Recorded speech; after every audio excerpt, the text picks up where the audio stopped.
Hello everyone. If I was speaking to incoming first year student, would I like to share I learned from this critical thinking case study about the fake Google internship message. These are the 6 questions. This one is first. What was your first reaction to the case? When I first read the case, my initial reaction was that the internship looked very attractive. A Google internship with 1.5 lakh, no coding test, no interview, and a pre-placement offer sound like dream opportunity. I could understand which many students believed the message and forwarded it. But as I continue reading, I realized there were several warning signs. The message created by saying registration would close the mind. Question second. Which assumption did you literally make? Initially, I assumed that because the message mentioned Google, it must be authentic. I also thought that if thousands of students has already registered and an Instagram influencer recommended it, then it was probably truthworthy. However, I realized these assumptions were based on the emotions rather than evidence. These taught me not to quick judgment without verifying the facts. Question third. Which critical thinking concept help you analyzing the case?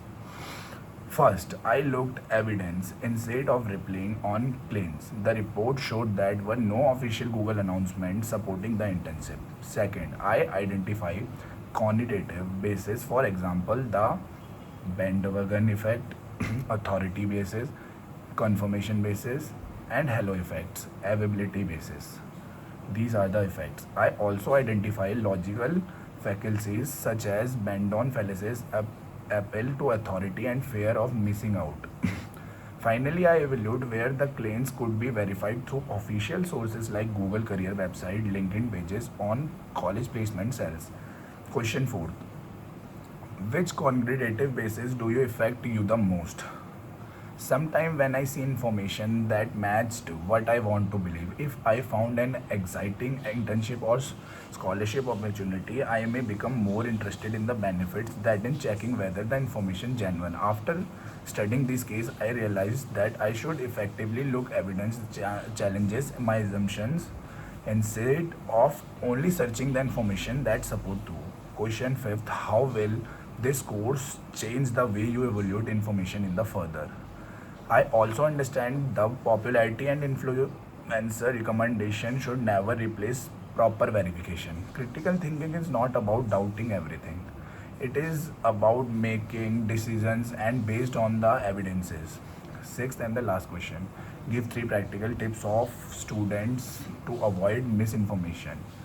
I would like to end with 3 simple tips. First, always verify information using official sources before believing on sharing it. If an internship is genuine, it should appear on the company official website or verified social media account.